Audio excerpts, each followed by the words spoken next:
Everyone, गली fiction में आप सभी का स्वागत है और मैं उम्मीद करती हूँ कि आप सभी अच्छे होंगे। आई एम रियली सॉरी कि मैंने वेट करा दिया। दैट इज़ द रीज़न कि मुझे अच्छा नहीं लगता वन शॉट में भी वेट कराना। मैं क्या बताऊँ, 2 दिन से मैं लगातार ट्रैवल में हूँ और 2 बार तो मेरी फ़्लाइट मिस हुई है। 2 बार मुझे चेंज कराना पड़ा है। एयरपोर्ट पर बैठे-बैठे मेरी हालत ख़राब हो गई, इवन मेरी तबीयत भी ख़राब हो गई। आज सुबह मैं आकर पहुँची हूँ और इसीलिए रात में रिकॉर्ड कर रही हूँ। आज आपको मिल जाएगा। चलिए चलते हैं अपनी इस जर्नी की तरफ। किसी ने कहा था विंग को अगले पार्ट में कमज़ोर मत दिखाना। पहले पार्ट में भी वो कमज़ोर नहीं था। Of course one sided lover कभी कमज़ोर नहीं होते। सो वी बुझियान भी नहीं, इसमें कोई कमज़ोरी की बात नहीं है। सबकी अपनी लाइफ और प्रॉब्लम्स हैं। चलिए देखते हैं। इसके पहले सीज़न में हमने देखा कि किस तरह बचपन के दोस्त आपस में बहुत अच्छे दोस्त होते हैं। एक विंग दूसरा लांजान, पर दोनों में फ़र्क होता है। वी बुझियान बचपन से ही लांजान को बहुत प्यार करता है, क्योंकि ये रहा 80 का डिकेड है, सो दैट कि समलैंगिक रिश्ते उतने ज़्यादा प्रभावी नहीं थे। तो इस वजह से वी बुझियान कभी ये बात लांजान से नहीं कह पाया, क्योंकि उसके दिल में वी बुझियान के दिल में हमेशा से लांजान को खोने का डर था। एंड वो हमेशा से जानता था कि भले ही वो कितना भी लांजान को प्यार कर ले, लेकिन लांजान के लिए वो बस एक दोस्त है। लेकिन फिर प्यार छिपाए कहाँ छिपता है।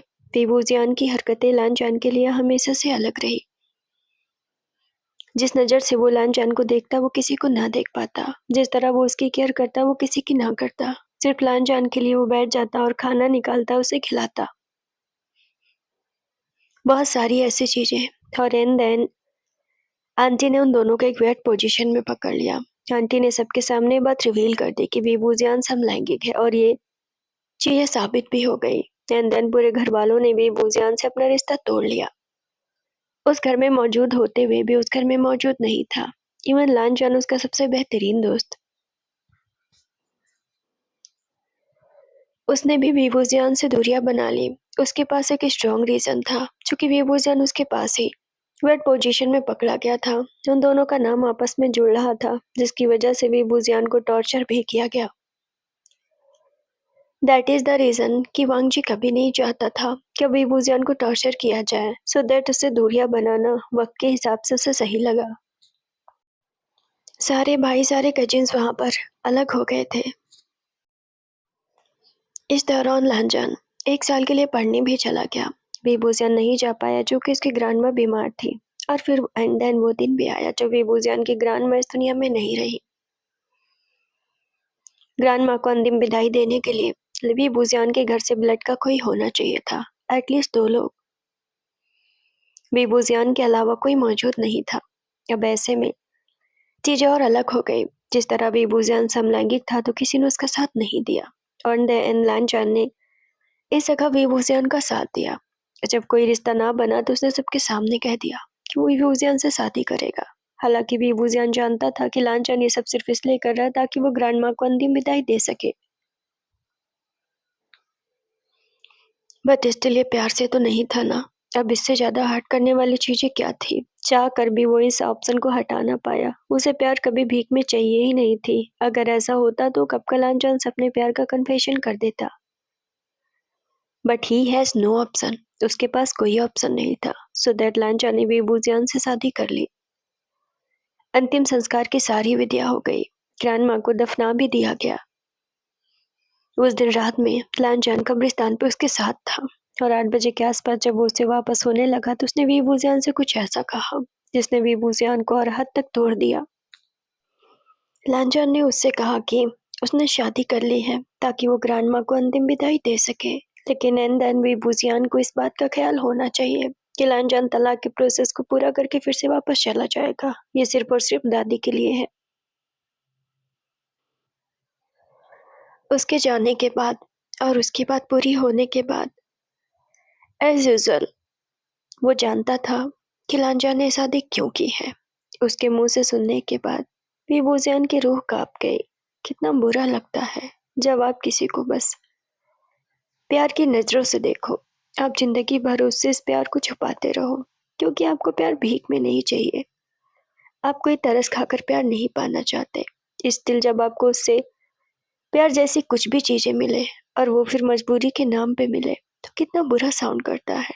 पूरी जिंदगी उसने उस लड़के से कभी कुछ नहीं कहा। कितनी छोटी उम्र से वो लांछन को प्यार करता था। उसने कभी बताया नहीं, सिर्फ ये सोचकर कि लांछन अगर तरस खाकर भी उससे बात करेगा तो उसे कितना बुरा लगेगा। और फिर आज क्या हुआ? उसकी ग्रैंड माँ की वजह से उसने शादी की। अगर ऐसा ना होता तो शायद कभी लांछन उससे शादी ना करता। तो फिर भी तरस की चीजें हुई ना, और ये भी वो उजान के लिए दर्द का सबब बना। एक साथ दो दर्द उसे मिल चुके थे। फ्लावर अभी ताजे थे, ग्रैंड माँ की कब्र की मिट्टियां भी ताजी थी। विभूषण बस बैठा हुआ उस जगह रो रहा था। काफी देर हो चुकी थी। आंटी। हाँ लांछन बोलो। सबने खाना खा लिया? हाँ लगभग सबने खा लिया। विभूषण ने? हाँ। क्या विभूषण ने खा लिया? उसने अपनी कोट को साइड में रखते हुए कहा। मैंने उसे काफी देर से नहीं देखा। एक मिनट। मैंने विभूषण को अंतिम संस्कार की विधियों के बाद से घर में देखा ही नहीं। लांछन को स्टक हुआ। शाम के 7 और 8 बजे वो विभूषण को उस जगह छोड़कर आया था। कहीं ऐसा तो नहीं वो दुख के मारे भी वहीं पर बैठा हो। उसने पहले गौर क्यों नहीं किया, क्योंकि घर में बहुत सारे मेहमान थे, इसलिए उसे वहां से भी जल्दी आना पड़ा। सीन शिफ्ट होकर लगभग 11 बजे के आसपास पहुंचा। विंग। उसने विभूषण को पुकारा। जैसा उसने अंदाजा लगाया था विभूषण उस कब्र के पास होगा, तो विभूषण उसे वहीं पर मिला।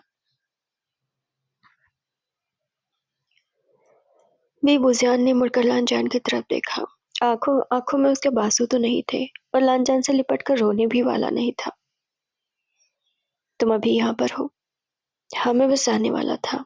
उसकी आंखें पूरी तरीके से सोची हुई थी। वो पूरी तरीके से टूटा हुआ था, लेकिन रोने के लिए उसे लांछन का कंधा नहीं चाहिए। अब तुम ठीक हो? लांछन ने उसके चेहरे को देखते हुए कहा। वो दोनों अब साथ चलने लगे, क्योंकि विभूषण जानता था लांछन उसे बुलाने आया है। ईमानदारी से कहूँ तो मैं ठीक नहीं हूँ, बट मैं ठीक हो जाऊंगा। थैंक यू सो मच कि तुमने मेरे लिए इतना सब कुछ किया। विभूषण की आवाज से कहीं भी नहीं लग रहा था कि वो लड़का इतना टूटा हुआ होगा अंदर से।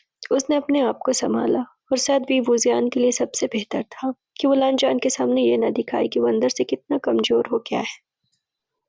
और कहीं ना कहीं वो इसमें कामयाब भी रहा। तुम चाहो तो मेरे साथ इंग्लैंड चल सकते हो। क्यों? विभूषण ने उसके साथ साथ चलते चलते पूछा। क्योंकि ग्रैंड माँ के जाने के बाद तुम यहाँ पर बिल्कुल अकेले हो जाओगे, तो फिर इंग्लैंड में मैं क्या करूंगा? विभूषण फिर से उसकी तरफ देखते हुए कहता है। रात के 11 बजे वो बस वहां से घर की तरफ जा रहे थे, जो शायद आधे घंटे के रास्ते पर था, यानी कि वहां से घर। मेरे पास रहना, कुछ दिन तबीयत बहल जाएगी, थोड़ा सा एनवायरनमेंट चेंज होगा। चलते चलते लांछन ने अपने फोन को निकाला और समय देखा, और फिर विभूषण से कहा। चल तो देता, लेकिन मैं तुम्हारे पास रहूंगा क्यों?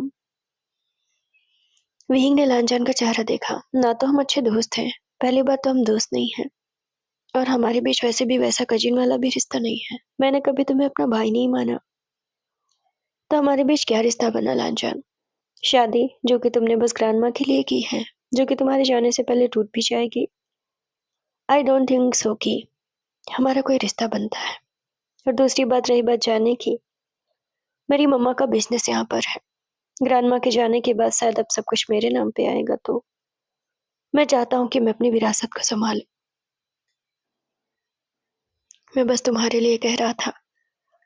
शुक्रिया लांछन कि तुमने मेरे बारे में इतना सोचा। एटलीस्ट तुमने सोचा तो। वेइंग इतना कठोर होने की जरूरत नहीं है। वेइंग के कदम जब तेज चले तो लांछन ने उसके कंधे पर हाथ रखते हुए कहा। बट विभूषण के कदम रुक गए। कहाँ? उसने बाहों को चढ़ाया और लांछन की तरफ मुड़ा। मैं कठोर कहाँ हूँ लांछन? तुम ही थे जिसने कहा था हमारे बीच दोस्ती भी नहीं है, तो मैं किस रिश्ते से तुमसे सारी बातें कहूँ? Believe me. वो लांछन के कंधे पर बिल्कुल कैजुअल वे में हाथ रखता है। बिलीव मी, बिल्कुल भी कठोर नहीं हूँ, मैं रूड नहीं हूँ तुम्हारे लिए। मैं तो बस वही कह रहा हूँ जो हमारे बीच फैक्ट है, और अब तुम्हें भी मान लेना चाहिए। मैंने तो 1 साल पहले ही मान लिया था।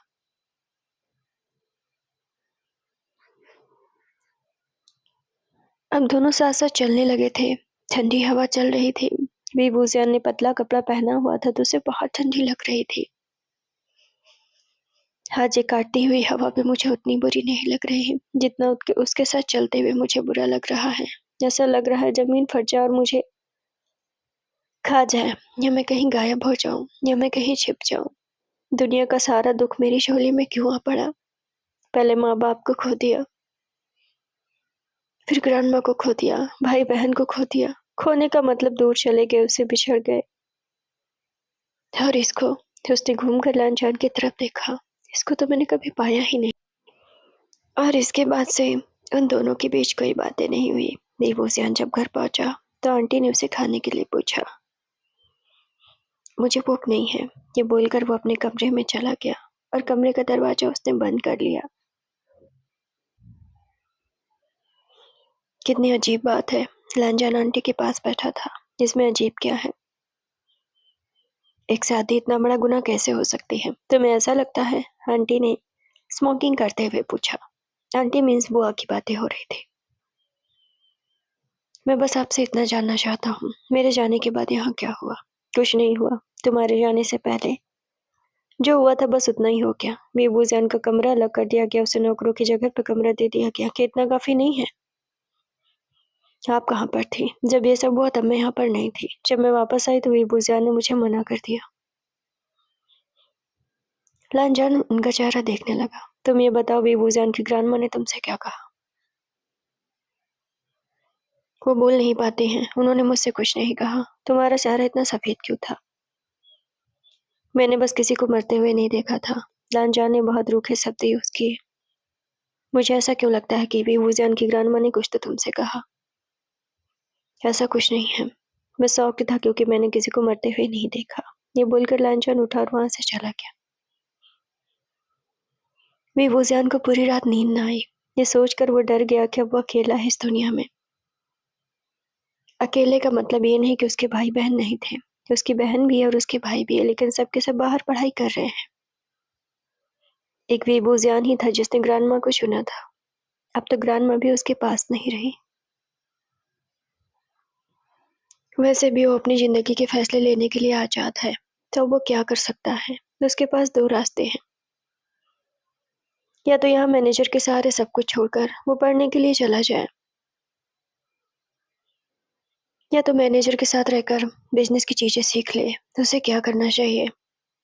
उसे कहीं भी जाने में कोई दिलचस्पी नहीं थी। असल में पढ़ने में उसका ध्यान तो पहले से ही नहीं था। उसे बिजनेस करना था, लेकिन यहाँ रहेगा तो उसे शायद दुख ज्यादा होगा। शायद वो अकेलापन ज्यादा महसूस करेगा। सीन शिफ्ट होकर अगले मॉर्निंग में पहुंचा। तुम ठीक हो? जैसे ही बेबूजान और लांजान का आमना सामना हुआ।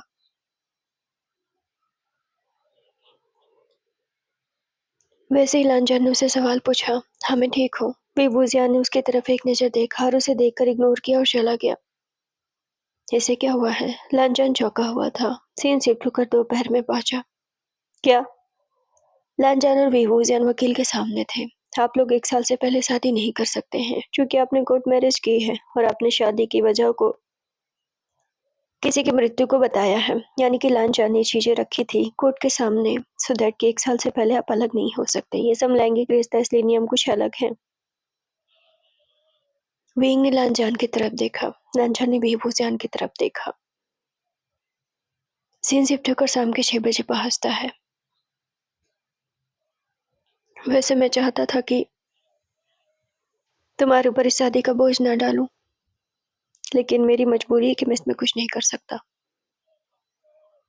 न चाहते हुए भी हमें इस शादी को 1 साल और बढ़ाना होगा। लांजान ने बेबूजान की तरफ देखा। एक पल के लिए तो मुझे लगा था शायद तुम इस शादी से खुश होगे। क्यों? तुरंत मुंह पे बेबूजान ने उसे क्यों का सवाल पूछा। तुम्हें ऐसा क्यों लगता है कि मैं इस शादी से खुश होऊंगा? मुझे ऐसा लगा कि शायद शायद मैं तुमसे प्यार करता हूँ। वेइंग ने उसकी बात खुद ही पूरी कर दी। मेरा वो मतलब नहीं था। अगेन समलैंगिक रिश्तों के बारे में बात करना उतना आसान नहीं था। तो लांजान के लिए भी कठिन था और बेबूजियान के लिए भी कठिन था, लेकिन शायद लांजान के लिए ज्यादा कठिन था। मुझे लगा कि शायद शायद वो सच है जो आंटी ने कहा। सेम बात लांजान भी कह रहा था, लेकिन उसके कहने का वे अलग हो गया था। या फिर वो अलग तरीके से कह रहा था, क्योंकि सामने से बात करना अभी इतना आसान तो नहीं था। ऐसी कोई बात नहीं है। मैं फिर से कहूँगा कि तुम्हारा बहुत शुक्रिया कि मेरी ग्रैंडमा को अंतिम विदाई में तुम मेरे साथ थे। रही बात तलाक के पेपर्स की, वैसे भी ये बातें घर से बाहर नहीं गई हैं। आई होप कि कभी बाहर नहीं जाएंगी। जल्दी ही तुम्हें तलाक मिल जाएगा, बस 1 साल की बात है। ये कहकर वीवूजियान मुड़ा। वींग, उसने वीवूजियान को पुकारा। बिना मुड़े वीवूजियान ने हाँ कहा। तुम पहले से बहुत बदल गए हो, लांजान ने रुकते हुए कहा। वीवूजियान अभी भी नहीं मुड़ा था। उसकी आंखों में आंसू थे। वो सामने की तरफ देख रहा था। लांजान को बस उसकी पीठ दिखाई दे रही थी। सामने बस जहां तक उसकी नजरें जा रही थी, वो बस देख रहा था। तुम बहुत ज्यादा बदल गए हो। दूसरी बार भी जब लांजान ने सेम बात रिपीट की तो जवाब देना जरूरी हो गया था। वही ने अपनी गर्दन को थोड़ा सा घुमाया। अभी भी उसने लांजान की तरफ देखा तो नहीं था, बट उधर चेहरा जरूर किया था। चीजें बदलती हैं लांजान, और वक्त उन्हें बदलता है। ये बोलकर भी वूजियान वहां से चला गया। लांजान वहां बैठा रहा। ये सोचता रहा कि वो पहले से काफी बदल चुका है। इतनी बेरुखी उसने उम्मीद नहीं की थी। वैसे वो दोनों बस दोस्त ही थे। सीन शिफ्ट होकर रात में पहुंचा। वीवूजियान आया था क्या? लांजान दादी माँ से सवाल पूछ रहा था। बाबा तो नहीं है। वो कहाँ पर रह गया? मुझे नहीं पता। वहां जाए तो मुझे एक बार बताना। सीन शिफ्ट होकर रात के 3 बजे पहुंचा। हाँ ममजून बाबा, वीवूजियान बाबा आ गए हैं। वो अपने मैनेजर के साथ में आए हैं। सीन शिफ्ट होकर 3 बजे रात में पहुंचा। लांजान अपने कमरे से बाहर आया तो उसने वीवूजियान को मैनेजर के साथ बैठे हुए देखा। वैसे उनकी उम्र भी उतनी भी ज्यादा नहीं है। हम जानते 19-20 के बीच में ही है।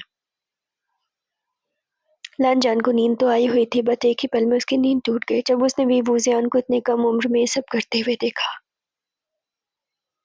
वीवूजियान ने मुड़कर देखा तो लांजान उसके पीछे खड़ा था। बाबा आप कैसे हैं? लांजान ने मैनेजर की तरफ देखा। वो तुरंत पहचान गया। ये मैनेजर वीवूजियान के फादर के सबसे करीबी मैनेजर है। और ये समझते हुए लांजान को देर नहीं लगी कि वीवूजियान बिजनेस के बारे में सीख रहा है। अच्छी बात है, वो जितना खुद को व्यस्त रखेगा उतना ही वो खुद को संभाल पाएगा। बाबा अपना ख्याल रखिए, मैं सुबह सुबह ही आ जाऊंगा। ये बोलकर मैनेजर वहां से चले गए। वीवूजियान बाय बोलकर मुड़ा। उसके पीछे लांजान खड़ा था। ओ लांजान, इतनी रात को? लांजान ने उसे देखते हुए सवाल पूछा। क्या मतलब इतनी रात को? वीवूजियान अपने कमरे की तरफ जाते हुए कहने लगा। तुम इतनी रात को बाहर थे? मैं काम कर रहा था लांजान। अच्छी बात है कि तुम बिजनेस सीख रहे हो, लेकिन अपना भी ख्याल रखो। नहीं तो क्या हो जाएगा? कुछ भी तो नहीं होगा। अगर मर भी गया तो अब तो यहाँ पर कोई आंसू भी नहीं गिराएगा। कोई फर्क नहीं पड़ता लांजान। ये बोलकर उसने लांजान के मुंह पे दरवाजा बंद किया। वेंग, लेकिन लांजान की बात पूरी भी नहीं हुई थी कि उसके मुंह पर दरवाजा बंद हो गया। अब उसने जो 1 साल पहले दोस्ती की बातें रखी थी कि मैंने तुमसे दूरियां बना ली ताकि मैं नहीं चाहता था कि मेरी वजह से मेरे घर वाले, मेरी माँ, मेरे डैड तुम पे कोई तंज कसे, तुम पे कोई बात कसे, तुम पे कोई कुछ कहे। वो दूरियां जो लांजान ने पहले बनाई थी अब उसे एक थप्पड़ की तरह उसके मुंह पर लग रही थी। जब वही दूरियों को वीवूजियान और लंबा खींच रहा था। उनके बीच कुछ नहीं था। बहरहाल लांजान की तरफ से तो कुछ नहीं था। लेकिन इसलिए दुखने जैसा था, ये चुभने जैसा था। काश उतना चुप पाता जितना वीवूजियान को चुभ रहा था, या जितना वीवूजियान को चुभा था। मैंने ऐसा क्या कर दिया? लांजान वापस आते हुए अपने बेड पर लेटता है और सोचता है वो तो उसका इंतजार इसलिए कर रहा था क्योंकि आज उसने खाना नहीं खाया था और बहुत दिन बाद उसने सोचा था कि वो वीवूजियान के साथ खाएगा। बट वीवूजियान शायद खाकर आया था, या फिर उसका मन नहीं है लांजान के साथ खाने का। इसका जवाब तो लांजान के पास भी नहीं था। सीन शिफ्ट होकर अगली मॉर्निंग में पहुंचा। लांजान के पास बस 1 हफ्ते थे दोबारा इंग्लैंड जाने के लिए। मतलब उसके पास अब वक्त ज्यादा नहीं था। अब जब आएगा तो 1 साल बाद ही आ पाएगा। सिंजिप टकर मॉर्निंग में पहुंचा। बीबूजियान जहाँ पर बैठा था उसके बगल में ही लांचन बैठने वाला हुआ, बट उससे पहले ही उसकी मम्मा ने उसे टोक दिया। तुम इधर आकर बैठो, मुझे तुमसे कुछ बात करनी है। ये बोलकर लांचन की मम्मा ने उसे अपनी तरफ बुला लिया। बीबूजियान ने अपने राइट साइड की सीट देखी और लेफ्ट साइड की सीट देखी। एक एक सीट छोड़कर ही सब बैठे थे। दैट्समीन की बीबूजियान से सबने ऑलमोस्ट दूरियां ही बनाई थी। It's okay, it's not a big deal बेबूसियान, विंग ने मन में खुद से कहा। बचपन से अकेले रहने की आदत लग चुकी थी, तब क्या ही उखाड़ लेंगे अगर वो उसके बगल में नहीं बैठेंगे तो। ये सोचकर बेबूसियान ने अपने दिल को बहलाया। हालांकि वो अल्लड़ सा लड़का था, अभी इतना मैच्योर नहीं हुआ था। उसकी मजबूरी कह लो या आदत कह लो, अब उसे इस तरह रहना आ गया था। क्या हुआ माँ, आपने मुझे इधर क्यों बुलाया? लांजा ने अपनी मम्मा के बगल में बैठते हुए एक डोनट उठाते हुए कहा। उधर बैठने की क्या जरूरत है? क्यों? वांग जी, मम्मा ने उसे घूर कर देखा। हम जानते हैं कि तुमने शादी क्यों की है। एक मर्द होकर मर्द से शादी करना कितनी शर्मिंदगी की बात है। अगर बातें बाहर आ गई तो हमारी कितनी बदनामी होगी। और बेबूजान तो है ही ऐसा, वो तो सच चाहता ही यही था। उसके करीब और बैठने की और जाने की कोई जरूरत नहीं। वहां आप भी ना। लांचा ने मम्मा की तरफ देखते हुए कहा। कम से कम उसकी हालत देख के उसने अपनी ग्रांड माँ को खोया और आप इस समय ये सब बातें लेकर बैठी हुई हैं। तुम्हारी वजह से उसकी ग्रांड माँ नहीं मरी है। खुद को ब्लेम करना बंद करो। तुमसे जो हो सकता था तुमने किया था, अब तुम इससे ज्यादा उसके लिए क्या कर सकते हो? लांचन अपनी मम्मा की बात सुन ही रहा था कि वीबू जियान उठा और वहां से चला गया। शायद उसने बात सुनी हो, शायद उसने ना सुनी हो, बट लांचन को ये पसंद नहीं आया। हालांकि उस वक्त उसने अपनी माँ को मना किया कि ऐसा ना कहे। सीन शिफ्ट होकर वहां पहुंचा। पूरे एक हफ्ते निकल चुके थे। लांचन सुबह से परेशान था कि सुबह सुबह वीबू जियान कहाँ चला गया है। आज 6 बजे के जहाज है उसका, मतलब सिप है, और वो चला जाएगा। दोबारा वो 1 साल बाद ही आ पाएगा।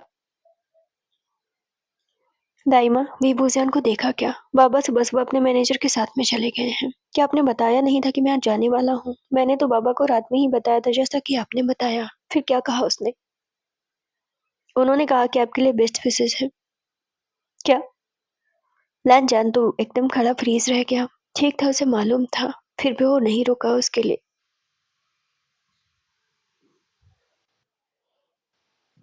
ये फ्लावर कैसे हैं? विभूस यानी पुरानी सी दुकान पे, वैसे भी वो 80 का डिकेट था। उस दुकान पे खड़ा था एक ओल्ड लेडी, 80 साल की होंगी या 82 साल की, फ्लावर बेच रही थी। विभूजियान ने टूलिप्स के फ्लावर उठाए और उसके दाम पूछे। उन्होंने दाम को बताया। विभूजियान मुस्कुराया। आपकी दुकान बहुत पुरानी है, मैं बहुत सालों से यहाँ से फूल खरीदना चाहता था, आज पहली बार हिम्मत करी है। उस औरत ने विभूजियान की तरफ देखा। छाता लेकर उसके मैनेजर विभूजियान के पीछे खड़े थे। इतने साल क्यों लग गए हिम्मत जुटाने में? तुम तो बहुत छोटे से दिखते हो। मैं छोटा ही हूँ, मेरा मतलब मैं उतना बड़ा नहीं हूँ। विभूजियान ने अपने पॉकेट से पैसे निकालते हुए उस लेडी की तरफ पैसे बढ़ाते हुए कहा। मेरी उम्र बस 19 से 20 है। फिर भी तुम बहुत साल से लेना चाहते थे। वैसे थोड़ा सा वो मुस्कुराया। थोड़ा दुख भरी मुस्कान थी, बट ठीक था। हल्की बारिश थी और वैसे भी वक्त का इशारा था, उदास होना तो बनता था। फुलान जान को विदाई देने ना पहुंच पाया तो क्या हुआ, उसका दिल खुश थोड़ी ना था। हाँ, लंबी कहानी है, आप शायद थक जाओगे। ये किसी को पसंद करता था। मैं उसके लिए टूलिप्स खरीदना चाहता था क्योंकि उसे यही फ्लावर पसंद है, बट मैं कभी खरीद ना पाया। ऐसा नहीं था कि पैसे नहीं थे, बस हिम्मत नहीं थी। कुछ चीजों के लिए बहुत हिम्मत जुटानी पड़ती है। तुम ये दुकान देख रहे हो, ये बहुत पुरानी है। ये मेरे पति ने मुझे तब गिफ्ट की थी जब हमारी शादी हुई थी। जब हमारी शादी हुई थी हमने एक दूसरे को नहीं देखा था। ये अरेंज मैरिज थी। शादी के 2 दिन बाद ही मेरे हस्बैंड नहीं रहे थे, उन्हें कैंसर था। ये बात मुझे नहीं पता थी। मेरे पास बस उनकी यही निशानी बची है और वो 2 रातें जो मैंने उनके साथ बिताई थी। क्या शादी के 2 दिन बाद वो नहीं रहे और तब से आप इस दुकान को चला रही हैं? हाँ, अब तो दिखाई भी नहीं देता मुझे। क्या 2 दिन काफ़ी होते हैं इतना लंबा वक़्त गुज़ारने के लिए? बेबूजान ने अलमोस आँखों में आँसू लाते हुए कहा। उसका दिल फटा जा रहा था। जब इंसान अपने जैसे इंसान से कभी मिलता है तो उसे अपने दुःख कम लगने लगते हैं। शायद बेबूजान के साथ भी कुछ ऐसा था। बेबूजान के सवाल पे औरत थोड़ा-सा मुस्कुराई। हाँ, अगर सच बोलूँ तो कहने को तो एक पल भी बहुत काफ़ी होते हैं ज़िंदगी भर अपने प्यार को याद करने के लिए। और उन 2 दिनों में मैं तुम्हें सच बताऊँ तो आजकल के कपल तो फिर बहुत बातें कर लेते हैं। हमने तो बातें भी नहीं की थी। मतलब 2 दिन तो मैं उनसे डर-डर के रही थी। उन्हें बस एक बार देखा था, वो भी बहुत हल्का-सा। मुझे तो उनका चेहरा भी याद नहीं है। अजीब बात है ना? फिर भी मैंने शादी को निभाया, क्योंकि शादी करते वक़्त मैंने जो कस्में खाई थी वो दिल से थी। मैंने सच में प्यार करती थी। ज़िंदगी गुज़ारने के लिए एक लम्हा काफ़ी होता है। 2 दिन तो बहुत होते हैं। आप खुश हैं? हाँ, अफ़सोस जताते हुए वो वीबूज़ियान की तरफ देखती हैं। काश मैं तुम्हारा चेहरा देख पाती। मैं अपनी ज़िंदगी में पहली बार ऐसे लड़के से मिली हूँ, जो मेरी ज़िंदगी में इतनी दिलचस्पी ले रहा है। यकीनन मैं कह सकती हूँ। उन्होंने बहुत प्यारा-सा बुके बनाया और वीबूज़ियान के हाथ में पकड़ाते हुए कहा, यकीनन मैं कह सकती हूँ, तुम एक तरफ़ा प्यार में हो। वीबूज़ियान एकदम से घुटने के बल नीचे जा बैठा। उसके ट्यूलिप्स के फ्लावर उसके हाथ से नीचे जा गिरे। मैं उसे खुद से दूर जाता हुआ नहीं देखना चाहता, लेकिन वो मेरे पास कभी था ही नहीं। उसका दर्द उस जगह छलक पड़ा जब वो अपनी जैसे एक औरत से मिला। उसके पीछे उसके मैनेजर खड़े थे, बट उसे भी इस बात की परवाह नहीं थी। लोग कहते हैं ये पाप है, शायद पाप है, शायद मैं ये पापी हूँ। फिर भी दर्द हो रहा है मुझे, और सिर्फ मुझे हो रहा है। आपने सही कहा, मैं शायद एक तरफा प्यार में हूँ। अब जब वो फूट-फूट के रोने लगा तो मैनेजर पीछे खड़े थे। बाबा, वो धीरे से पुकारते हैं, उनके जाने का वक्त हो गया होगा। जाने दो, वैसे भी मैं उन्हें बाय नहीं बोलने वाला हूँ। जाने के बाद मैं उस जगह जाकर खड़ा हो जाऊंगा और उसे हाथ को जाते हुए देखूंगा। यही इतना ही मेरे नसीब में है, और मैं नहीं चाहता आप कभी भी इस किस्से के बारे में बताएं कि मैं उसके लिए कभी रोया भी हूँ। रोने की क्या जरूरत है? उस लेडी ने वीवूजियान को देखते हुए कहा। दर्द होता है। वीवूजियान ने उस लेडी को देखते हुए जवाब दिया। जरूरी नहीं प्यार के बदले प्यार ही मिले। उस लेडी ने भी अपनी मोहब्बत को याद करते हुए कहा। प्यार के बदले प्यार न मिले, लेकिन अगर वो एक तरफा हो तो ज्यादा तकलीफ देता है।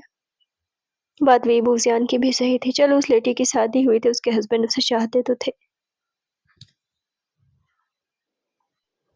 लेकिन फिर वीवूजियान यहाँ पर क्या कर सकता था?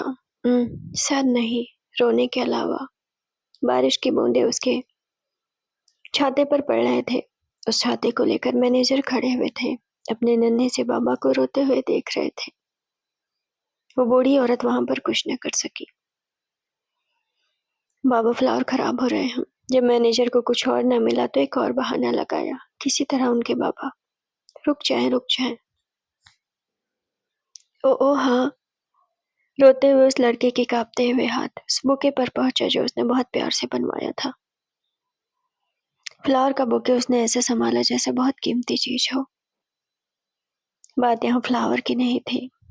फ्लावर में जो भावनाएं थी, जो इमोशन थे, शायद भी मुजियान ही समझ सकता था। उसने कितने प्यार से उसके लिए खरीदा था, जिसे वो कभी उसे दे नहीं पाएगा। सीन शिफ्ट होकर 7 बजे के आसपास पहुंचा। सिर्फ 1 घंटे डीले थी। लांजान अभी भी अपने मम्मा और डैडी और बाकी लोगों के साथ खड़ा था। किसे देख रहे हो? आंटी ने लांजान की तरफ देखते हुए कहा। भी फूसियान को। लांजान ने जवाब दिया। क्यों? क्या मतलब क्यों? आप भी उसकी लैंग्वेज बोल रही हैं। मैं बस चाह रहा हूँ, मैं उससे मिलना चाहता हूँ। तुम दोनों के बीच वैसा कुछ नहीं है। बिहेव लाइक अदर्स का जेंस। जैसा साओ जियांग बाकी लोग बिहेव करते हैं तुम भी वैसा बिहेव करो, साथ रहकर भी अननोन की तरह, जैसा पहले किया था। लान जॉन ने फिर से मुड़कर देखा। उसे उम्मीद थी कि शायद वीवूजान उसे बाय बोलने के लिए आए, बट ऐसा नहीं हुआ। आखिरकार उसके सिप ने आखिरी ग्रीन झंडी दिखा दी और लान जॉन को सिप के अंदर जाना पड़ा। बाय बोलकर उसके घर वाले मुड़ चुके थे और एक एक अपनी अपनी कार में बैठकर चले गए थे। सिर्फ आधा किलोमीटर दूर भी नहीं पहुंची होगी कि बिल्कुल उसी जगह जिस जगह लानजान खड़ा था, उसी जगह वीवूजान खड़ा था। उसकी पलकें भीगी थी, उसकी आंखें मोटी हो गई थी। उसके हाथ में टूलिप्स के फ्लावर थे जो नीचे गिरने से थोड़े गंदे भी हुए थे। वो रोते हुए उस तरफ देख रहा था। काश मैं तुम्हें दे पाता और कह पाता अपना ख्याल रखना। मैं तुम्हें कोई भी अपना कमजोर चेहरा दिखाना ही नहीं चाहता, कभी भी नहीं, कभी भी नहीं लानजान, चाहे जो कुछ भी हो जाए। तुम्हें कभी वो भी वूजान नहीं मिलेगा जो कभी तुम्हारे लिए था। ये बोलकर भी वूजान ने उस फ्लावर को समुद्र में फेंका। अपना ख्याल रखना। सीन शिफ्ट होकर 3 घंटे बाद पहुंचा। रात के 10 बज चुके थे। बाबा, 3 घंटे हो चुके हैं। हो तो बहुत दूर निकल गए होंगे। आपको वापस मुड़ना चाहिए, स्नोफॉल होने वाली है। 3 घंटे से भी वूजान उसी जगह खड़ा था एज यूजुअल। पिछले साल भी वो यूं ही खड़ा रहा था, इस साल भी वो यूं ही खड़ा रहा। 3 घंटे कब गुजर गए उसे नहीं पता चला। धीरे धीरे जहाज उसकी आंखों से उछल हो गई। धीरे धीरे अंधेरा हो गया और अब तो पूरी गहरी कालिमा छाई हुई थी। स्नोफॉल हल्की हल्की हो रही थी। अम्ब्रेला को थामे हुए मैनेजर उसके पीछे 3 घंटे से खड़े थे। समुद्र की लहरें आती और तट से टकराती। एक अजीब सी चीखती हुई आवाजें भी बूजियान के कानों में जा रही थी, मानो हर तरफ उदासी हो और उसमें वो समुद्र की लहरें इस उदासी को और ज्यादा बड़ा और ज्यादा डरावना बना रहे हो। बाबा, मैं आपसे कह रहा हूँ। जैसे ही मैनेजर ने वीवूजियान के कंधे पर हाथ रखा, वो लड़का धड़ाम से नीचे जा गिरा। बाबा, आप ठीक तो है ना?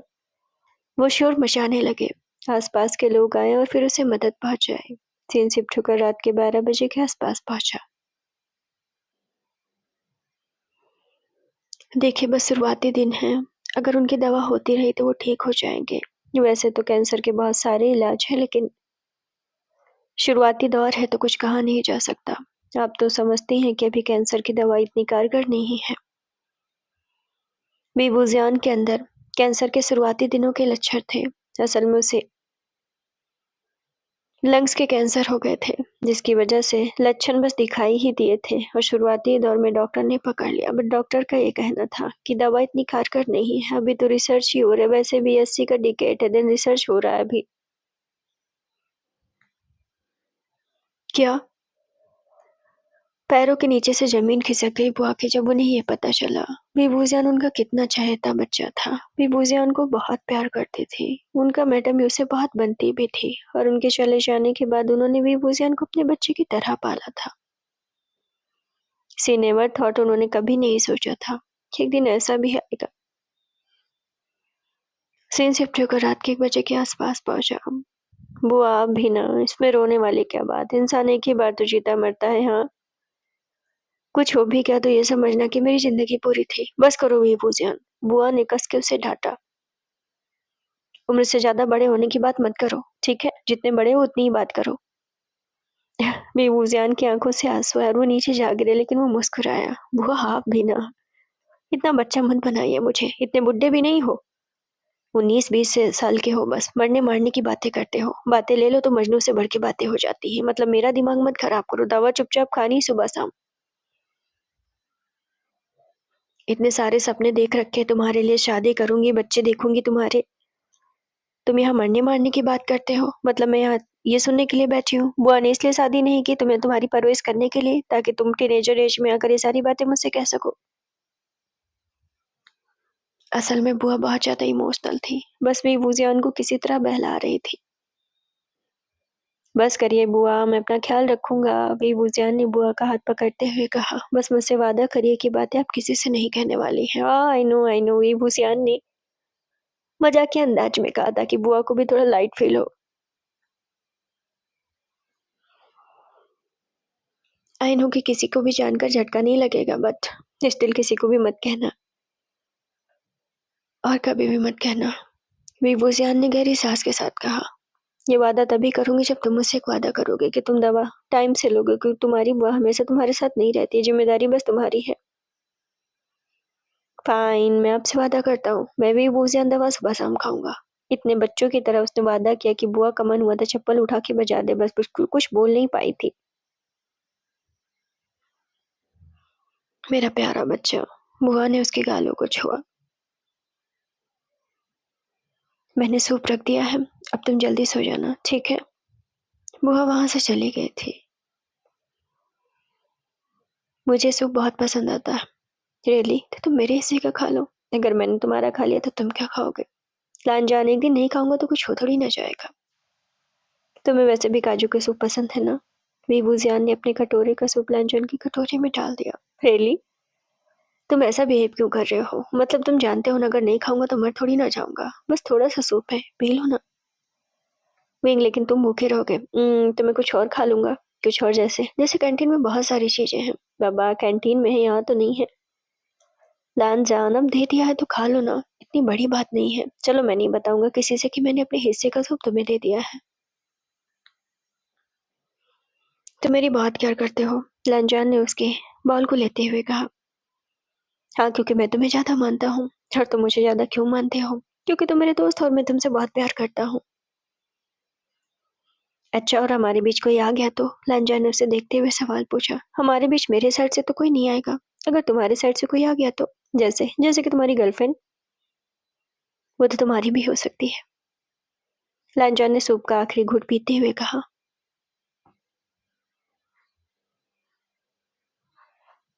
नहीं लानजान, बेबूजियान ने अपने बैग को सेट करते हुए कहा। मेरी कोई गर्लफ्रेंड नहीं आएगी। क्या? बस करो बेबूजियान, तुम बहुत छोटे हो, ये बोलकर लानजान ने उसे खींच लिया था। ये उनके तब उस उम्र की बात थी जब वो बस 12 और 13 साल के थे। लानजान को काजू के सूप बहुत पसंद थे, तो बेबूजान अक्सर अपने बाउल से उसे दे दिया करता था। ये छोटी सी कन्वर्सेशन उसे याद आई थी। और आज वो 19-20 साल का है। देखा लांचा, मैंने कहा था ना मेरे साइड से कुछ नहीं आएगा। अब देखो,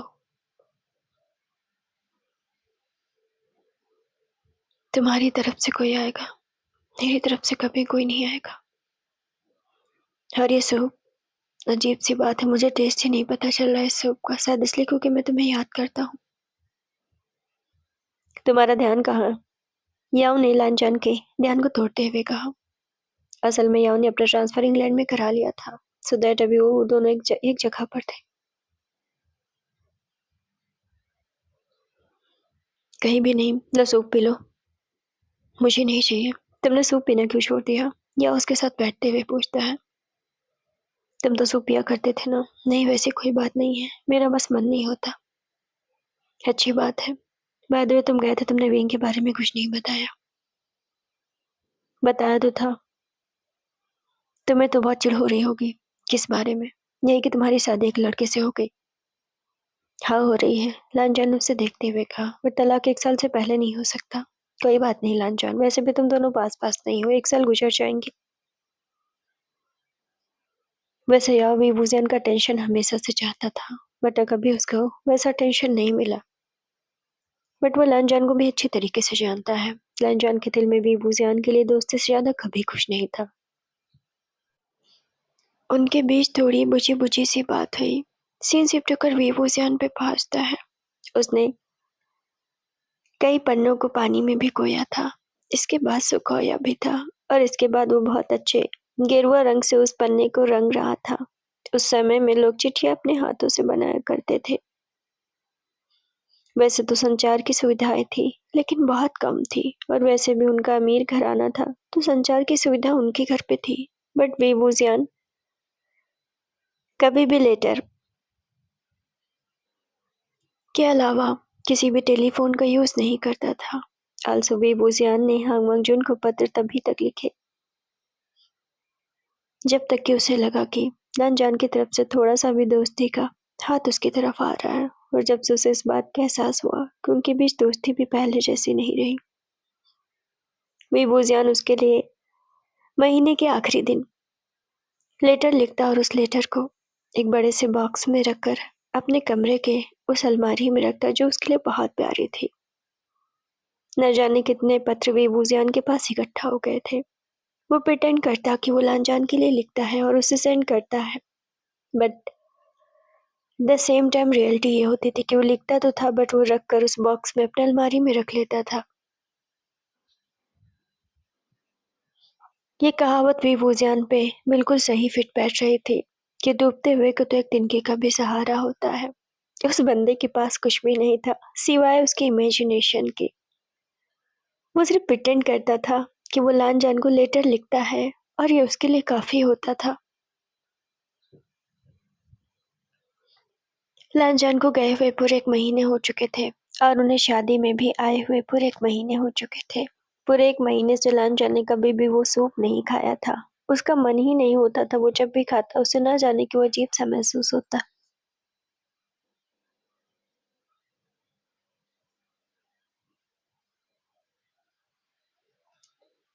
बाबा, आपको ये समझ में तो आ गया ना? आपको क्या लगता है? बेबूजान अपने चेयर पे बैठे हुए अपने मैनेजर से पूछता है। आज आप अच्छे मूड में लग रहे हैं। आज रोने का कोई इरादा नहीं है, बस मेरा मूड तो नॉर्मल ही है। बाबा, आप वाकई में बहुत रोते हैं। क्या आपको मुझसे घिन नहीं आती? और वो मुझे क्यों आएगी? क्योंकि मैं समलैंगिक हूँ, बेबूजियान ने कहते हुए पानी पीता है। तो मुझे घिन क्यों आनी चाहिए बाबा? सब करते हैं। बेबूजियान ने कंधे उचकाए। लेकिन मैं आपसे नहीं करता। क्यों? क्योंकि मैं आपसे प्यार करता हूँ और जहाँ मोहब्बत होती है वहाँ हर चीजें छोटी हो जाती हैं। तो क्या मैं ये समझूं लान हाउस में कोई भी मुझसे मोहब्बत नहीं करता क्योंकि सबको लगता है मेरा पैदा होना ही अजीब है? बाबा, मैं इसमें क्या कह सकता हूँ? आप में और हाँ बेहतर समझते हैं। क्या मैं ये समझूं कि उसे भी यही लगता है कि समलैंगिक होना पाप है? उनके बारे में मैं कुछ नहीं कह सकता।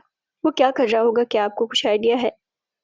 इतना मजाकिया अंदाज में था कि आज बेबूजान का रोने का कोई इरादा नहीं था। अब वो खिड़की के पास खड़ा अपने मैनेजर की तरफ देखकर पूछता है। मैनेजर हक्का बक्का कि बाबा को हुआ क्या है? ठीक है बाबा, मैनेजर सही जवाब देंगे तब भी उनकी मुसीबत है और गलत देंगे तब भी मुसीबत है। बोलिए ना, आप चुप क्यों हो गए? बेबूजान ने रुकते हुए मुस्कुराते हुए पूछा। बाबा, मैं कैसे बता सकता हूँ कि वो अभी क्या कर रहे होंगे? शायद क्लास में होगा। नहीं, इंग्लैंड का टाइम कुछ दूसरा है। मुझे ज्योग्राफी पढ़नी होगी। काश में पढ़ने में उतना अच्छा होता। वो बाहर खिड़की की तरफ देखने लगा और अचानक से खामोश हो गया। क्या मैंने जो पत्र दिए थे वो आपने पोस्ट कर दिया था? बेबूजियान ने रुकते हुए पूछा, जबकि मैनेजर को पता है कि वो कोई भी पत्र पोस्ट नहीं करवाता। वो सारे पत्र अपने बॉक्स में रखता है फिर अलमारी में रखता है। हाँ, मैंने पोस्ट कर दिया था। जवाब क्यों नहीं आया? बेबूजियान ने फिर से पूछा। बाबा, जवाब आ जाएगा।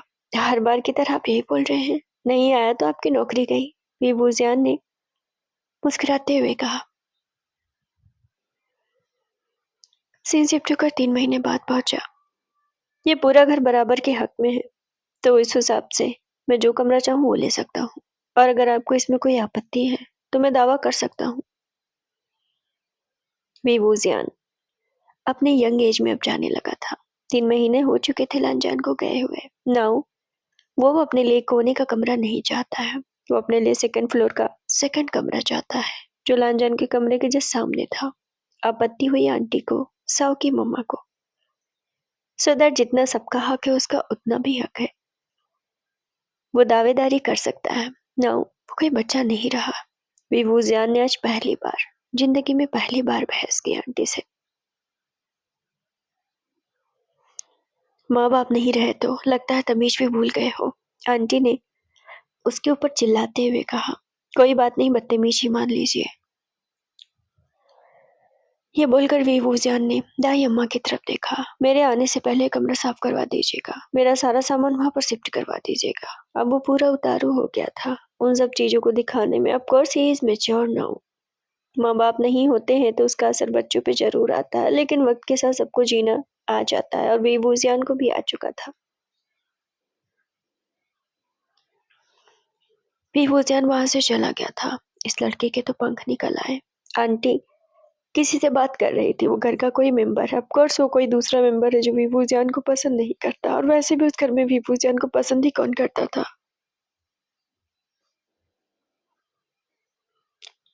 रात के 10 बजे वीवूजियान अपने कमरे में लेटा हुआ था। उसे नींद न आई तो वो खिड़की के पास आ गया। जस्ट लानजान का कमरा सामने था। वो बात अलग थी कि अभी लानजान नहीं है। हाँ, वीवूजियान ने अपने कमरे का दरवाजा खोला। हल्के पैरों से वो लानजान के कमरे की तरफ चला गया। आज ही तो दाई माँ से उसने चाबी ली थी। लानजान के कमरे का दरवाजा उसने खोल दिया और वो अंदर भी चला गया। पर्दे पर धूल था, बेड पर धूल था, कमरा लिटिल बिट गंदा था। विंग, खड़े कब तक रहोगे? बैठो यहाँ पर। यहाँ मुझे नहीं बैठना। बैठ भी जाओ। मुझे नहीं बैठना लानजान। अच्छा ठीक है बाबा, आई एम सॉरी, मेरी गलती थी। तुम्हारी ही गलती होती है लानजान, तुम्हें हमेशा से साव दिखता है, मैं नहीं। उस साइकिल पे तुम उसे बिठा सकते थे, मुझे क्यों नहीं?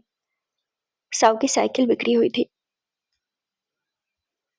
और तुम जानबूझ के बैठने की बातें कर रहे थे। मेरा हक नहीं है क्या? मैं तुम्हारा दोस्त नहीं हूँ क्या? साव तो तुम्हारा दोस्त भी नहीं है। लेकिन साव मेरा छोटा भाई है। लेकिन मैं ज्यादा करीब हुआ कैसे? लांचा ने उसका हाथ पकड़ा और पेट पे बिठा दिया। कमरे में घुसते हुए वूजियान को पहला विजुअल्स याद आया। किस तरह लांचा ने उसका हाथ पकड़ के उस पेट पे बिठाया था, और वे वूजियान उसे घर जाकर बैठ गया। तुम्हारा बेड कितना अच्छा है। क्यों तुम्हारा नहीं है लेकिन उतना अच्छा नहीं है। ऐसा क्यों है? क्योंकि तुम्हारी माँ ने ये बेड लिया है, मेरी माँ नहीं है ना।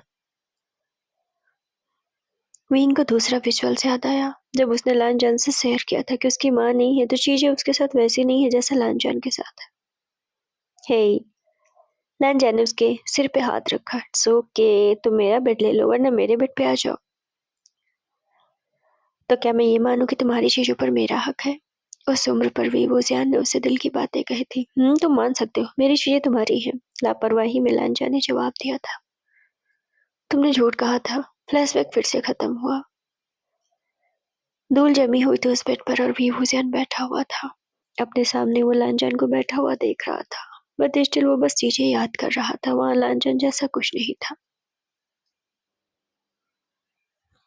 तुम्हारी किसी भी चीज पर मेरा कोई हक नहीं है लांजन। ये बस कहने की बातें हैं। तुम्हारी चीजें तुम्हारी हैं और मेरी चीजें मेरी हैं। हम दोनों के बीच जमीन और आसमान का फर्क है। हम दोनों के बीच नदी के दो किनारों का फर्क है। हम दोनों के बीच एक पन्ने के पेज का फर्क है। हम दोनों के बीच एक लाइन का फर्क है। ये बोलकर भी बूजान उसके तकिए को उठाता और उसी गंदे बेड पर लेट जाता है। इससे क्या ही फर्क पड़ता है कि मैं तुम्हें याद कर रहा हूँ। मुझे तो नहीं लगता कि तुम भी मुझे याद करते होगे। जिंदगी सबके लिए एक जैसी नहीं होती और मोहब्बत सबके लिए एक जैसी नहीं होती। करोड़ बदलता हुआ भी वोजियान महसूस करता है कि उसकी आंखों में आंसू थे और वो नीचे जा गिरे। सी शिफ्ट होकर पूरे 6 महीने बाद पहुंचता है। वो लड़का बिजनेस की चीजों को पहले से ज्यादा जान गया था। पहले से ज्यादा समझदार, मैच्योर भी हो गया था।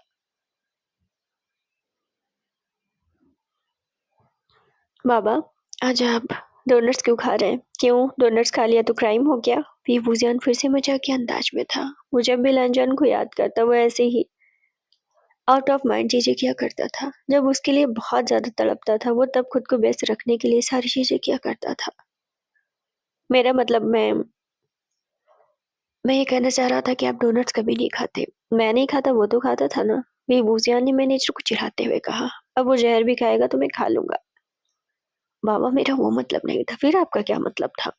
मेरा मतलब आप कभी नहीं खाते। कहा ना वो खाता था। हाँ, वो खाता था इसलिए मैं खाता हूँ। मैं समझ गया। आप समझ गए ना? हाँ, मैं समझ गया। आप समझ गए ना कि मैं उसे याद कर रहा हूँ? बाबा, मैं समझ गया। तो फिर कहाँ चलते हैं? समुद्र के किनारे? हाँ, चल सकते हैं। वहां जाकर शायद अच्छा लगेगा। बाबा, लेकिन आज बुआ आने वाली, मतलब आंटी आने वाली है। ओह गॉड, आंटी को रिसीव करने जाना है। सीन शिफ्ट होकर शिप के जहाज के पास पहुंचा। मैंने आपको बहुत ज्यादा याद किया। मैंने दवाइयां भी टाइम से खाई और मैंने खुद का ख्याल भी रखा। देखी मेरी बॉडी। विभूजियान बुआ को रिसीव करने पहुंचा तो वापस में आते हुए बुआ से बातें कर रहा था। मैं आज ही डॉक्टर को बुला रही हूँ। आज ही डॉक्टर से पता चल जाएगा कि तुमने दवाइयां सही से खाई है नहीं।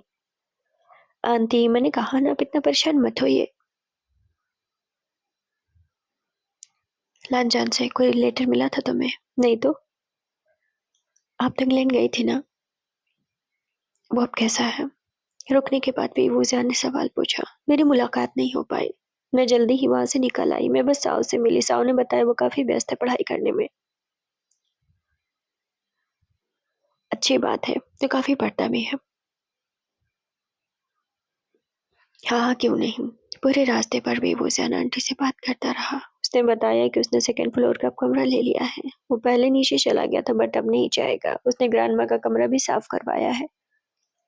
6 महीने में जो कुछ भी हुआ, अभी वूजियान ने अच्छे से सारी चीजें बयान की।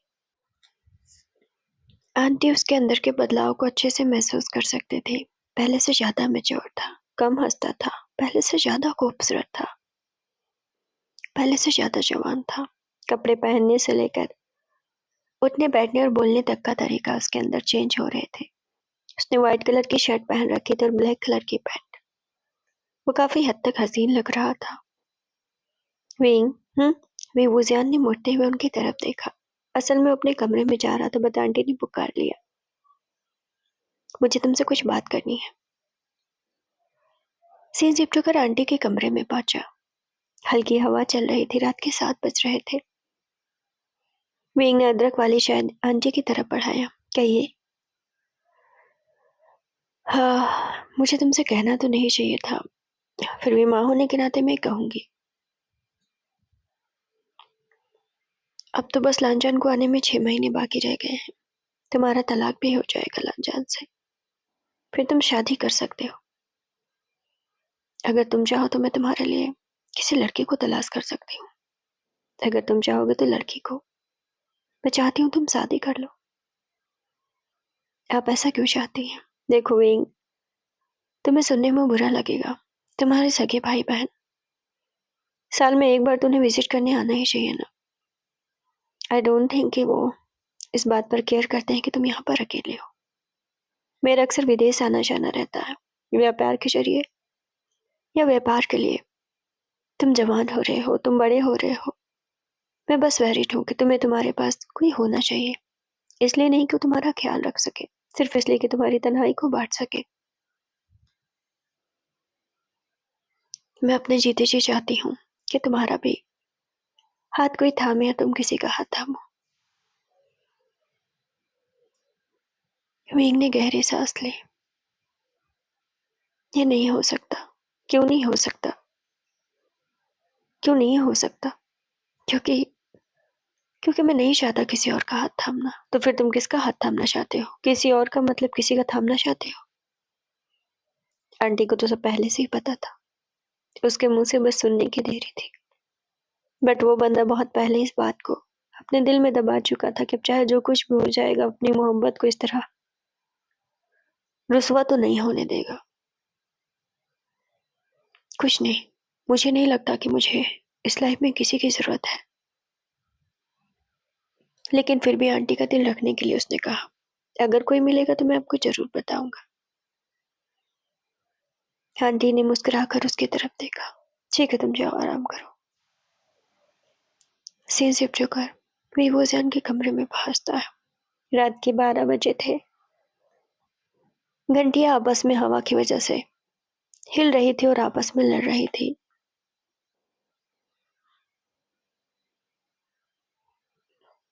विभूषण के हाथ में एक छोटी सी घंटी थी और उसे एक प्यारा सा फ्लैशबैक याद आया था। उसके और लांजान की जिंदगी का जो शायद बहुत खूबसूरत पल था।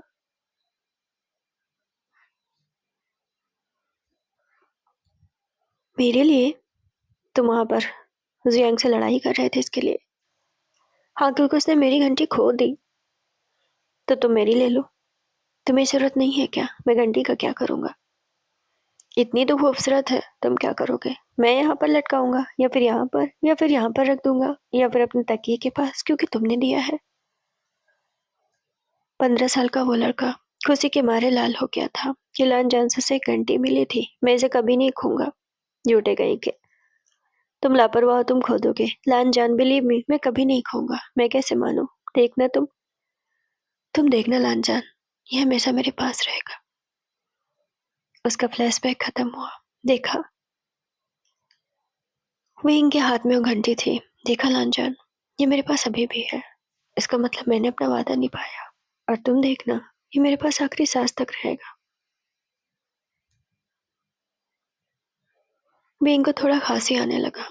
उठकर बाथरूम में पहुंचा तो खांसी के साथ ब्लड भी आया। ये इंडिकेट था कि वो दवा लेने में लापरवाही कर रहा है। अब ऐसा नहीं था कि उसे मरने की कोई जल्दी थी। उसे अपनी जिंदगी से प्यार था, बस उतनी ख्वाहिशें नहीं थी। दवा वो लेता था, शायद लापरवाही करता था। दिन फिर से तेजी से गुजरने लगे। सीन सिप होकर वहां पहुंचा जहाँ 6 महीने और गुजर चुके थे। मैं ये कह रहा था कि आप इतनी चीजें यहाँ पर सेंड कर दीजिए। जितना भी हिसाब हो मुझे बता देना। और वहाँ के अगर वर्कर की कमी है तो मुझे बात करवाइए। मेरे भाई ने चेंग ने कुछ मेल किया है क्या? अगर नहीं तो मेरी तरफ से कुछ मेल लिख दीजिए। वैसे आपने नाश्ता किया था? सुबह सुबह वीबूजियान का दिमाग काम ही नहीं कर रहा था। एक ही मिनट में उसने 4 सवाल एक साथ पूछे। मैनेजर उसका चेहरा देखते रह गए। वैसे बेचैनी मैनेजर समझ सकते हैं। पूरे 6 महीने फिर से बीत चुके थे। दैट्स मीन 6+6 यानी कि पूरे साल भर। और आज लान जान के साथ सारे कजिन्स की वापसी थी, पूरे 1 महीने के लिए। सब लोग अपने अपनी डेस्टिनेशन से आ रहे थे। दैट इज द रीजन कि विबूजियान बेचैन था, या फिर एक्साइटेड था, या फिर उसके दिल में बहुत ज्यादा बेचैनी थी। माना वो लान जान के साथ उस तरह नहीं रहता था, लेकिन विबूजियान के लिए उसे देख पाना ही शायद काफी था। क्या हुआ? आप मुझे ऐसे क्यों देख रहे हैं? मैनेजर बिना पल के झपकाए उसे देखे जा रहे थे। तो विबूजियान ने टोक दिया, कुछ भी नहीं। क्या मैं कुछ अलग दिख रहा हूँ? विबूजियान ने सवाल पूछा। बाबा, वैसे आप एक्साइटेड दिख रहे हैं, सच में। विंग ने अपनी चेयर पे बैठते हुए कहा। वैसे वो लड़का भी 21-22 का होने वाला था। वैसे मुझे आपसे कुछ पूछना था। हाँ, कहिए। बैठ जाइए, आराम से पूछता हूँ। मैनेजर बैठ गए थे। मेरे बालों को देखिए, क्या सेट है? कहने का मतलब बहुत लंबे तो नहीं है। मैनेजर ने बेतहासा उस लड़के की तरफ देखा। इतना कुछ होने के बावजूद भी वो उस पर्सन के लिए एक्साइटेड था जो 1 साल बाद वापस आ रहा था। उनके बीच कोई राब्ता नहीं हुआ था, उनके बीच कोई कनेक्शन नहीं था। मैनेजर ने विबूजियान को हर रोज उसका बस नाम लेते हुए सुना था। उस लड़के के लिए वो इतना ज्यादा एक्साइटेड था। बताइए ना, मेरे बाल बहुत ज्यादा बड़े तो नहीं है? बाबा, आपके बाल बहुत अच्छे लग रहे हैं। और एक ड्रेस, मेरा मतलब मैं सीधा यहाँ से ऑफिस से घर ही तो जाऊंगा। ये भी बहुत अच्छा है बाबा। परफेक्ट। विबूजियान ने ग्लास उठाते हुए और पानी पीते हुए कहा। क्या आप जल्दी जाने वाले हैं आज? क्यों, मैं जल्दी क्यों जाऊंगा? मेरा मतलब बाबा आने वाले हैं ना। नहीं, मैं जल्दी तो नहीं जाऊंगा। मुझे इसे क्यों दिखाना है कि मैं एक्साइटेड हूँ? मैं एक्साइटेड हूँ वो तो मेरे लिए है ना। उसे दिखाने का क्या फायदा? मैं उसी टाइम से जाऊंगा जिस टाइम से मैं जाता हूँ। मैनेजर उस लड़के को देखते रह गए। खुददारी माननी पड़ेगी उसकी। उसने जब से इस बात को ठान लिया कि वो मोहब्बत में कभी झुकेगा नहीं, भले एक तरफा और तकलीफ कितनी भी क्यों ना हो। वो पूरे पैशन के साथ उस लब को निभा रहा था। स्टिल अभी इतना ज्यादा एक्साइटेड होने के बावजूद उसे जल्दी में जाने की कोई जल्दी नहीं थी। सीन शिफ्ट होकर 2 बजे के आसपास पहुंचा। बेबूजान को बताया गया आंटी ने किसी तरह खबर पहुंचाएगी। सबका आना इस बार टल गया है। अब वो फाइनल ईयर को पूरा करके आएंगे, यानी 1 साल और बेबूजान को इंतजार करना था। वैसे उसे इस बात की जल्दी तो नहीं थी कि उनकी पढ़ाई कब खत्म होगी, कब पूरी होगी,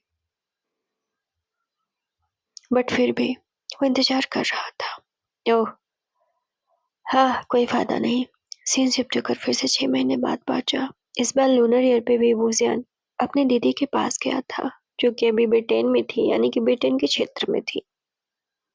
नया साल वहाँ मनाने के बाद वो वापस आ गया था। उसे अपने भाई-बहन से कोई गिला-शिकवा नहीं है। वो बस चाहता था उसके भाई-बहन खुश रहें। और इस बार 6 महीने और गुज़र गए। बेबूज़ियान अब 23 साल का मैच्योर लड़का था। पलट कर देखो तो ज़िंदगी के कई साल निकले और वो अकेले निकले थे। 23 साल का वो लड़का न सिर्फ इंटरनेशनल मतलब नेशनल बल्कि इंटरनेशनल भी काफ़ी नाम कमा चुका था। अपनी ग्रैंडमा और अपनी मम्मा के बिज़नेस को उसने इतने प्यार से सँभाला कि 3 साल में ही काफ़ी ग्रोथ दिख गई। और बेबूज़ियान 23 आते-आते मतलब जब उसकी उम्र 23 हुई उसने सब कुछ परफेक्ट कर लिया। वो पहले से ज़्यादा खामोश रहने लगा। पहले से ज़्यादा वो और ज़्यादा मोहब्बत में था।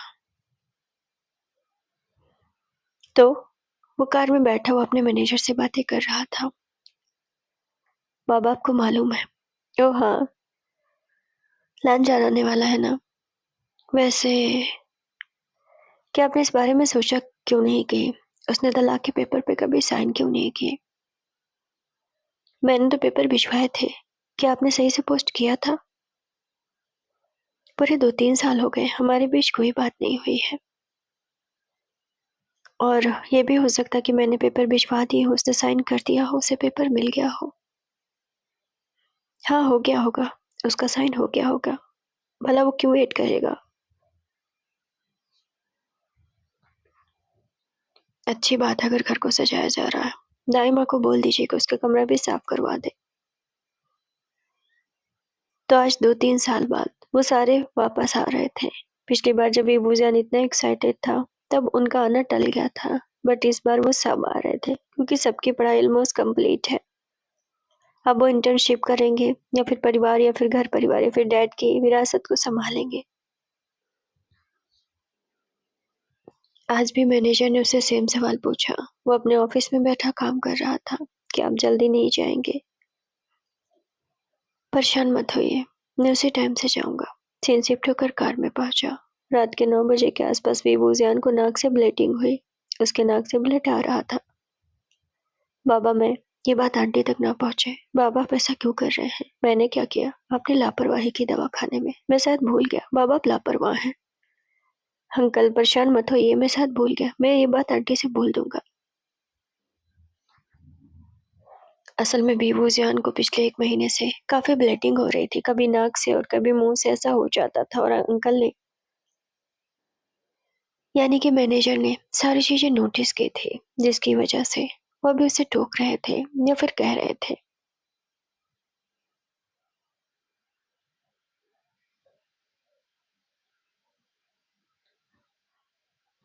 It's okay.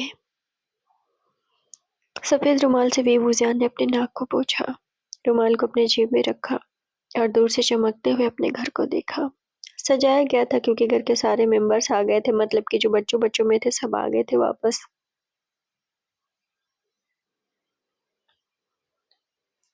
कार से उतरते हुए बेबूजान ने सेम वही सवाल पूछा, क्या मैं परफेक्ट दिख रहा हूँ? उसे लांजान को इम्प्रेस करने का कोई शौक नहीं था। बचपन से ही वो अच्छा दिखना चाहता था लांजान के सामने। दैट इज द रीजन कि वो आज पूछ रहा था। ये साफ साफ गवाही था कि बेबूजान कभी भी उन सब चीजों से बाहर नहीं निकला था। अब उसे लगने लगा था कि लांजान को प्यार करने के लिए उसे किसी का मोहताज होने की कोई जरूरत नहीं है। प्यार एक तरफा भी किया जा सकता है। प्यार का मतलब जरूरी थोड़ी ना है कि पाया ही जाए। जो हासिल हुआ उसे भी प्यार कहेंगे, जो ला हासिल उसे भी प्यार ही कहेंगे। बाबा आप हमेशा की तरह बहुत खूबसूरत दिख रहे हैं। अब मैं 23 साल का हो गया हूँ, क्या पहले से बड़ा दिख रहा हूँ? वो आगे चलते चलते पूछता है। मैनेजर पीछे पीछे चलते हुए कहते हैं, जाहिर सी बात है बाबा, पहले से जवान दिख रहे हैं। बेबूजान थोड़ा सा मुस्कुराया। आप बस मुझे पंख लगाते हैं, उतना भी जवान नहीं दिख रहा जितना आप बोलते हैं। बेबूजान थोड़ा आगे बढ़ा। जब वो मेन गेट के थोड़ा पीछे था तभी उसे अंदर से हंसने और ठहाके लगाने की आवाजें आई। शायद वो भाई भाई मिलके आपस में बात कर रहे होंगे। खैर, बेबूजान के कदम थोड़े से डगमगाए आंटी होती तो शायद उसमें ज़्यादा हिम्मत होती लांछन का सामना करने की, बट आंटी नहीं थी। वीवूजियान जैसे इंटर हुआ, सबकी नज़र एकदम से धड़ाके से वीवूजियान के ऊपर गई। साओ जस्ट सामने वाले सोफे के राइट कॉर्नर में बैठा हुआ था। उसके हाथ में चाय थी। ऐसा लग रहा था कि वो जो कपड़े पहन के आया था अभी उसने चेंज नहीं किया, तो इसका मतलब ये था कि उन्हें आए हुए ज़्यादा देर नहीं हुआ। विंग उसे इसलिए पहचान गया क्योंकि साव बचपन से बहुत ज्यादा गोरा था। वैसे तो कई साल भी वूजियान उसे देखा नहीं था, बट ज्यादा बदलाव उसके चेहरे में नहीं आए थे। वो बच्चा शुरू से प्रीटी था, and now he is a young, यानी वो अब यंग हो चुका था। विंग की नजर सबसे पहले साव के ऊपर ही गई थी, जिसने ब्लू कलर का जैकेट डाल रखा था। असल में वो लॉन्ग कोट था और उसने ब्लू कलर का ही मफलर डाल रखा था, यानी स्कार्फ डाल रखा था। जितना वेवोजियन का चेहरा उसे देखकर हैरान था, उतना ही साव का चेहरा उसे देखकर हैरान था। कई साल बाद जो एक दूसरे को देख रहे थे। वैसे तो दूरियां आ चुकी थी तभी से, जब से वेवोजियन के समलैंगिक होने की बातें सामने आई थी, बट तब बच्चे बच्चे बच्चे थे, यानी कि नन्हे थे। और तब बच्चों के दूर होने का एक रीजन ये भी था कि कोई चाहता नहीं था कि वेवोजियन को कोई और तकलीफ हो, चूंकि एल्डर्स को समझाना उनके बस की बात नहीं थी। बट अब सब जवान है और सब मेच्योर है। मोस्ट इम्पॉर्टेंट थिंग कि उन्होंने वेस्टर्न कल्चर को देखा है, जहाँ सबसे पहले इन सब के लिए फ्रीडम मिली है। सब समझ चुके और सब जान चुके हैं this is not a crime. Same gender को लव करना, प्यार करना कोई भी क्राइम नहीं है। सो दैट अभी साव का नजरिया इस वक्त विभूजान के लिए बहुत ज्यादा पॉजिटिव था। विभूजान की नजर दूसरे मेंबर पे गई जो जस्ट साव के बगल में बैठा हुआ था। वो था जुयांग। वो भी ऑलमोस्ट सेम ही था। उसके कर्ली हेयर, उसका चश्मा, सब कुछ वैसे ही था। उसने ब्लैक कलर का लॉन्ग कोट पहन रखा था। और उसके जस्ट बगल में याओ बैठा हुआ था, जो फ्रंट वेवूजियान को ही देख रहा था। बस वेवूजियान को किसी की शक्ल नहीं दिखाई दी, तो वो हांग वांग चुन की, जो शायद वेवूजियान की तरफ पीठ करके बैठा था और बाकी लोगों की तरफ मुंह करके बैठा हुआ था। वेइंग, साउ ने उसका नाम लिया। वैसे तो थोड़े छोटे बड़े थे, बट अभी सब बराबर के दिख रहे थे। और जैसे वीवूजियान का नाम लिया गया, लानजान ने कप को थोड़ा कस के पकड़ा। उसने भी कई साल से वीवूजियान को नहीं देखा था। वीवूजियान थोड़ा आगे बढ़ा तो उसे याद आया कि पिछली बार उन लोगों के बीच उतनी बातचीत नहीं हुई थी, लेकिन स्टिल थोड़ा बहुत हाय हेलो था। तभी बात भी ना करे वो जाएगा तो अच्छा नहीं होगा। उसे एटलीस्ट वहां बोलना चाहिए कुछ। Sao, hi everyone. वीवूजियान थोड़ा आगे पहुंच के सबको एक साथ ही हाय बोल देता है। ना अलग से किसी को अटेंशन देगा, न किसी को देने की जरूरत है। ओ माई गॉड वीवूजियान, साओ ने मुंह पे हाथ रखते हुए और वो सडनली उठते हुए वीवूजियान के सामने आते हुए कहता है। अब वीवूजियान सोफे के पास रखे गोल मेज के पास खड़ा था।